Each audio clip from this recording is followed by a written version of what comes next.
अम्मा धुली भी नहीं है, कैसी खा रही हो आप? हजम हो जाएगी, फिक्र नहीं। अरे तौबा तौबा। अरे कैसा जमाना आ गया अम्मा है। है मैं तो कभी कभी सोचती हूँ कि शुक्र है परवरदिगार कि तूने मुझे बेटा नहीं दिया। अल्लाह का लाख लाख शुक्र है। मैं सुरैया आपा के यहाँ गई थी ताजियत करने के लिए। हाय हाय, ये सब खैरियत तो है? कौन गुजर गया उनके घर में? अरे खैरियत ही तो नहीं है अम्मा, मरा तो कोई नहीं है, लेकिन उसके तो अरमानों का खून हो गया बेचारे के। है उसका इकलौता बेटा है। समझाया था कि पढ़ी लिखी बहू लेकर मत आना, लेकिन मेरी एक नहीं सुनी। अब बैठी खून के आंसू रो रही है। हाय हाय, ऐसा क्या हो गया? हाय अम्मा क्या बताऊं, अगली ने आते ही बेटे पे ऐसा कब्जा जमाया कि बस। और लड़का भी पढ़ी लिखी बीवी होने की वजह से ऐसा उससे दबा है बेचारा कि सांस तक नहीं ले सका। हाय अभी शादी को 2 ही महीने तो हुए थे, हैं? बीवी को लेके माँ बहन से अलग हो गया। आई बात समझ में या समझाऊं? अल्लाह माफ करे, कैसा जमाना आ गया। बस अम्मा क्या जमाना आ गया। आजकल तो लड़के बीवी के इश्क में माँ बाप को भूल जाते हैं, और ऊपर से पढ़ी लिखी बीवी और खूबसूरत हो तो बस सोने पे सुहागा। शुक्र है खुदा का। है क्या कह रही हो? कुछ नहीं, अल्लाह का शुक्र अदा कर रही हूँ कि मेरा बेटा ऐसा नहीं है।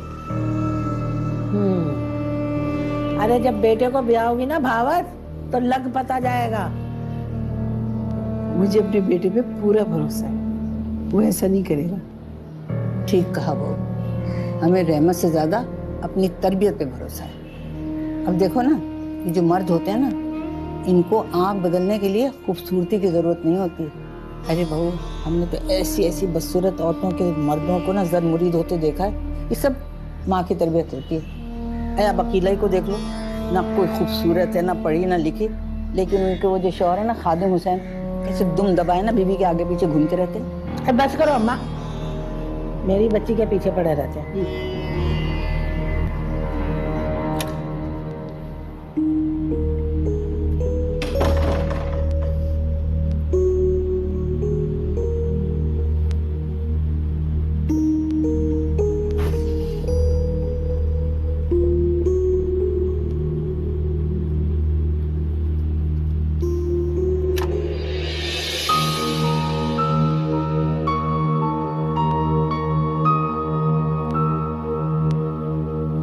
तुमने मेहमानों को सी ऑफ क्यों नहीं किया?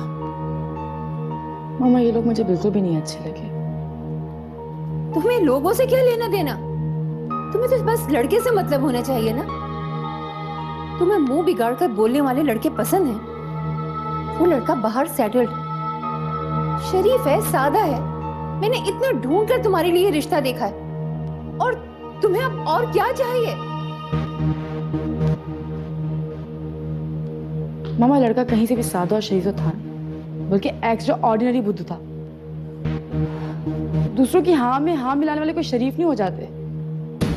इंसान का अपना कोई ओपिनियन भी होना चाहिए और उसको शेयर करने की हिम्मत भी आनी चाहिए। ये फजूल किस्म की किताबें पढ़ पढ़ कर ना तुम्हारा दिमाग खराब हो चुका है। बेटा, जैसा तुम सोचती हो, जो चाहती हो, ऐसा मुमकिन नहीं है। ऐसे सिर्फ किताबों की दुनिया में मुमकिन है। देखो बाबा,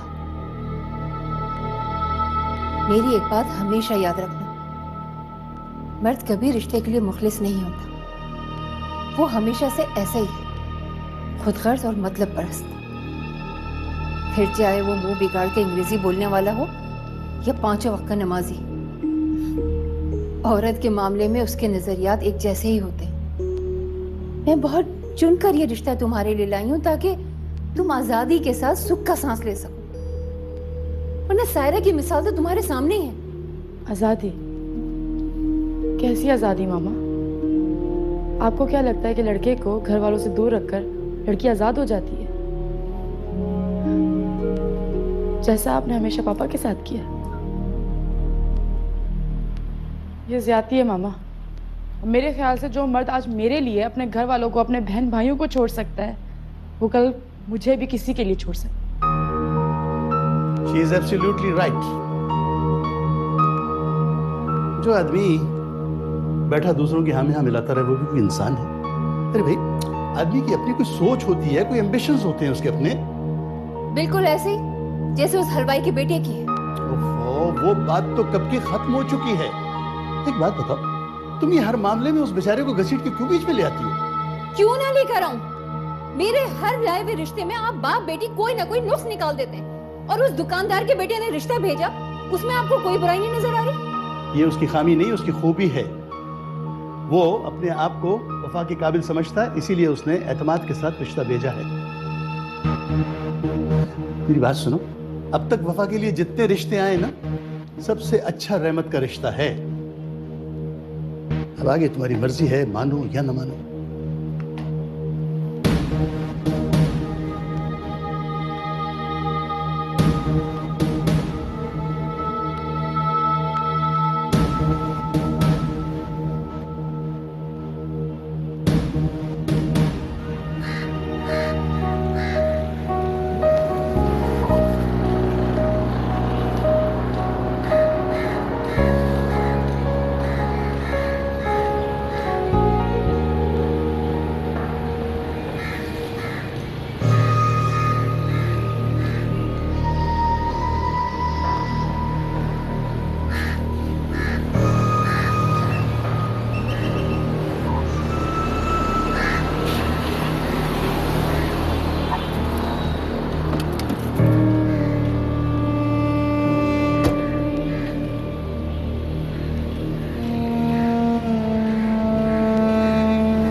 दादू, वफा बाजी का घर कितना खूबसूरत है ना?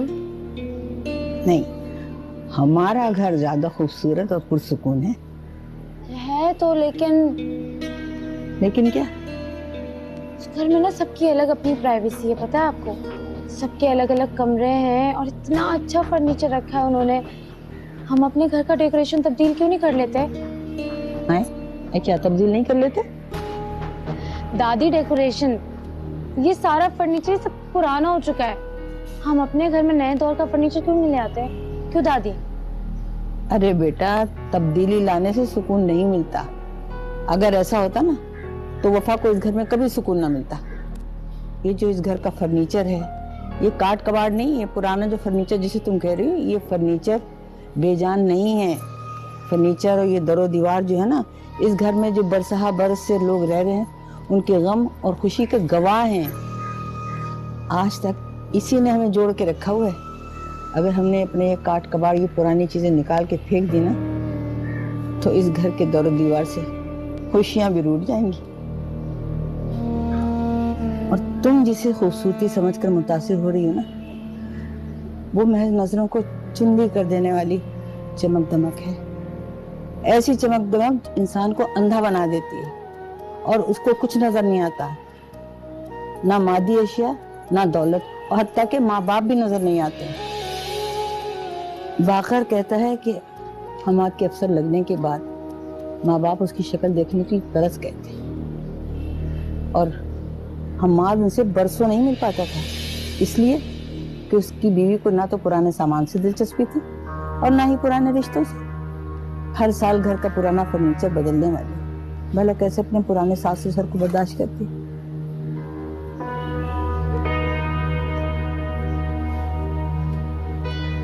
तुमने कभी वफा की आंखों में दुख और हसरत को छलकते देखा है? इस घर में आकर वो कैसे खिल उठी थी, ऐसे जैसे बरसों से इस जिंदान में रहती आई हो। इस घर की दरो दीवार की कीमत अगर तुम्हें पूछना है ना, तो वफा से पूछना। उससे पूछना कि उसे इस घर में और उस घर में क्या फर्क नजर आए।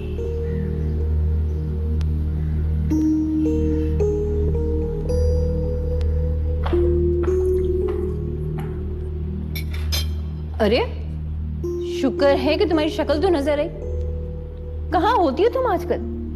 दोपहर में भी लंच पे नहीं आई। क्या हो गया तुम्हें मेरा? अरे उसे तुम आराम से खाना तो खाने दो।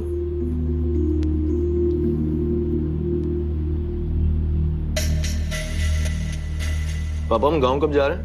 खबरदार, तुम कहीं नहीं जा रहे हो, समझे?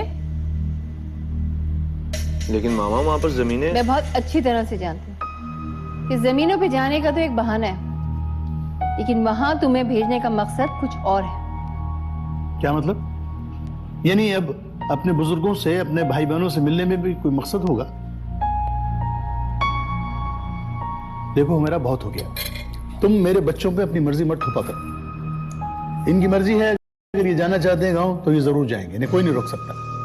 और बाबा मैं पापा को गांव के नहीं जाएंगे, वो भी इस उम्र में। मुझे उनका साथ देना और मैं इनके साथ ही जाऊं।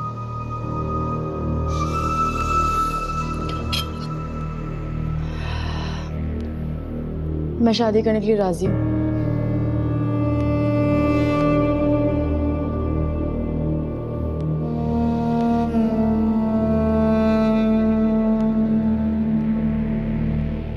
लेकिन मैं नहीं चाहती कि मेरी वजह से आप दोनों के बीच में कोई भी मिसअंडरस्टैंडिंग क्रिएट हो।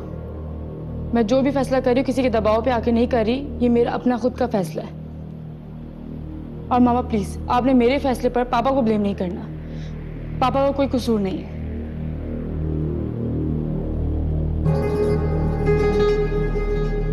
लेकिन तुमने फैसला क्या किया है?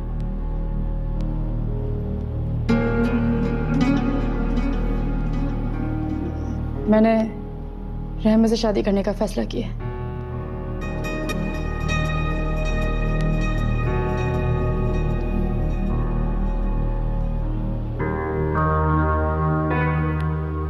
रहमत से?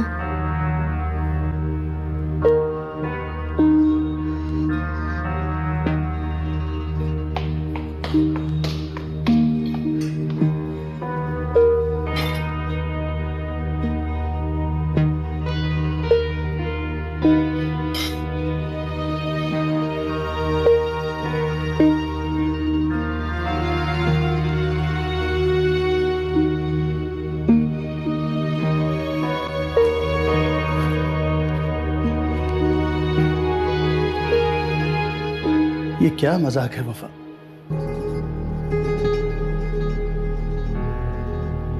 पापा ये मजाक नहीं है, ये हकीकत है। बेटा तुम और रहमत, मेरी तो कुछ समझ में नहीं आ रहा। पापा क्या समझ नहीं आ रहा आपको? क्या मैं रहमत से शादी नहीं कर सकती? ऐसी बात नहीं है बेटा, लेकिन कुछ नहीं पापा। मैंने बहुत अच्छे से इस बारे में सोचा और मुझे पता है कि मैं क्या कर रही हूँ और क्या नहीं। आपने और मामा ने आज तक जो रिश्ते देखे मेरे लिए, वो हाई फाई रिश्तों में मुझे वो सब चीजें नहीं दिखी जो मुझे रहमत में नजर आती है। मैंने आज तक ये सारी चीजें इसलिए इग्नोर की क्योंकि उसका कोई स्ट्रॉन्ग बैकग्राउंड नहीं है, लंबी चौड़ी डिग्रीज नहीं है, या अमेरिकन या कैनेडियन कोई इसके पास सिटीजनशिप नहीं है। लेकिन क्यों पापा? कहाँ लिखा है कि इंसान को जिंदगी में खुश रहने के लिए इन सब चीजों की जरूरत होती है? दुरुस्त कहा तुमने, लेकिन बेटा फिर भी कुछ मेजर डिफरेंसेस हैं जिन्हें हम इग्नोर नहीं कर सकते। पापा मैं इग्नोर कर सकती हूँ। रहमत में इतनी खूबियां हैं, चाहे वो हम जैसा नहीं दिखता, चाहे वो इतना पढ़ा लिखा नहीं है, लेकिन उसके पास इतनी नॉलेज है। वो अपनी एक सोच रखता है, एक पर्टिकुलर सोच। पापा उसमें इतनी हिम्मत है कि वो अपनी फैमिली के लिए स्टैंड ले सकता है। उसे खानदानी वैल्यूज की कदर है। औरत की इज्जत करना जानता है, लोगों की मदद करना उसे पसंद है, तो और पापा क्या चाहिए हमें एक अच्छे इंसान में। रहमत की दादी ठीक कहती है, वो लड़की बहुत खुशनसीब होगी जिससे उसकी शादी होगी। तो पापा वो खुशनसीब लड़की मैं क्यों नहीं? वफा, देखो बेटा, पिछले चंद दिनों में इतना कुछ हो गया है कि मैं नहीं समझता कि अब रहमत इस घर में शादी करना चाहता होगा। देखो बेटा, बात अब बहुत बिगड़ चुकी है। अब ये रिश्ते की बात नहीं, अना की बात बन चुकी है।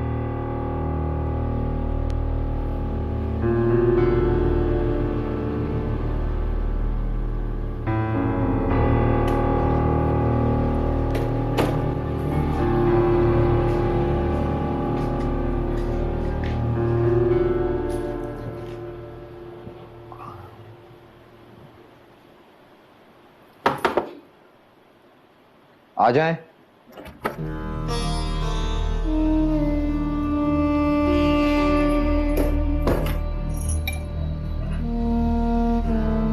तुम्हें किसने कहा कि मुझे पानी की जरूरत है? मेरा दिल कह रहा था कि आधी रात तक काम करने की वजह से ना तुमने कुछ खाया होगा और ना पिया होगा। चलो ये पी लो, मैं खाना गर्म करके लाती हूँ। नहीं नहीं, मुझे भूख नहीं है। तुम जाओ, जाके सो जाओ। अच्छा तो चाय बना लूं? नहीं, मेरा दिल नहीं चाह रहा।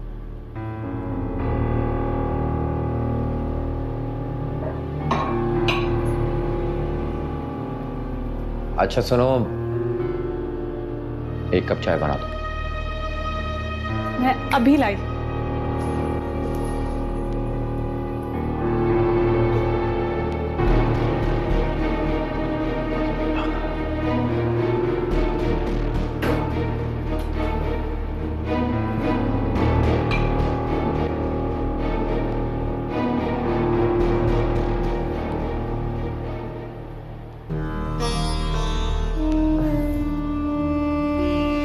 अम्मी, जब रहमत ने पानी या चाय पीने से इनकार कर दिया, मैं तो बहुत डर गई, क्योंकि अकीला ने तावीज़ देते हुए मुझे अच्छी तरह समझाया था कि अगर रहमत तावीज़ पीने में टाल मटोल करे तो इसका मतलब है कि हमारे मकसद में हमें नाकाम करने की ना कोई कोशिश कर रहा है। लेकिन अम्मी, अल्लाह का शुक्र है, थोड़ी ही देर बाद रहमत इस असर से निकल आए और चाय मांग ली, और अम्मी पानी का गिलास तो पूरा का पूरा गटक गए। तो बेटा बस अब तू लंबी तान के सो जा। करामती बाबा ने कहा था कि ये बड़ा जलाली तावीज है, इसे पीने की देर समझो, सारे बिगड़े काम संवर जाएंगे। इधर रहमत ने पानी पिया और सुबह, अम्मी सुबह में क्या? और अगला दिन चढ़ते ही शादी में जितनी भी रुकावटें सारी दूर हो जाएंगी। और शाम को देखना कैसे रहमत घर आते ही अपने मुंह से शादी की बात करता है अम्मी?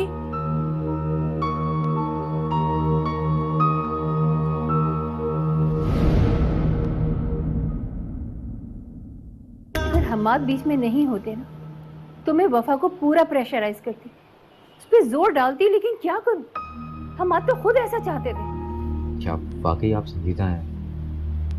मेरा मतलब है कि कहीं आप मेरी फीलिंग्स का मजाक तो नहीं उड़ा? रहमत, मैं क्यों मजाक उड़ाऊंगी आपका? मैं जो कुछ कह रही हूँ बहुत बहुत सोच समझ के और दिल से कह रही हूँ।